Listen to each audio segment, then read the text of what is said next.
ব্রিটেনে কারি শিল্পে বিদ্যমান সংকট কাটিয়ে ওঠার জন্য পরিস্থিতির সঙ্গে খাপ খাইয়ে চলতে বাংলাদেশি কমিউনিটির প্রতি আহ্বান জানিয়েছেন স্থানীয় জনপ্রতিনিধিরা।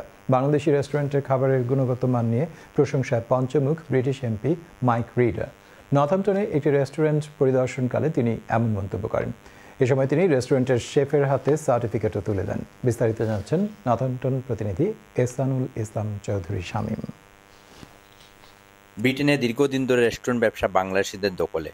তবে সাম্প্রতিক সময়ে নানা কারণে স্টাফ সংকটে ভুগছেন এখানকার রেস্টুরেন্ট ব্যবসায়ীরা। নর্থহ্যাম্পটন সাউথ আসনের লেবার পার্টির এমপি মাইক রিডার বলেছেন, আমার পছন্দ বাংলাদেশি মালিকানাধীন রেস্টুরেন্টের খাবার। আমার খুব পছন্দ ভেজিটেরিয়ান খাবার।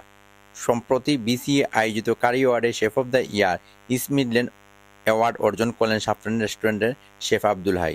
তাকে অভিনন্দন জানাতে শুক্রবার দুপুরে মাইক রিডার এমপি সাফরান রেস্টুরেন্টে এসে একথা বলেন।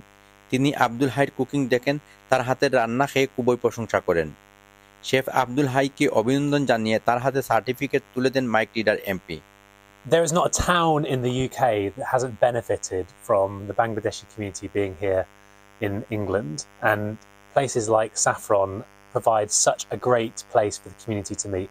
I was honoured to join the team at the Bangladesh Catering Awards and to see Northampton's own Abdul, the chef of Saffron, winning an award for Chef of the Year for the East Midlands.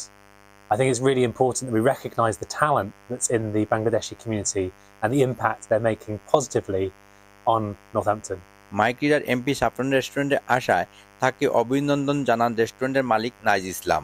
We are really grateful to the Bangladesh Caterers Association for our chef winning the East Midlands Chef of the Year for 2024. This award means so much to my staff, my chefs, whole of Northampton. Winner of this next award goes to Abdul Hai of আমি BCR award 2024 of পাওয়ায় আনন্দ এবং গর্বিত। Ehsanul Islam Chowdhury Shamim, channel S news, Northampton, England.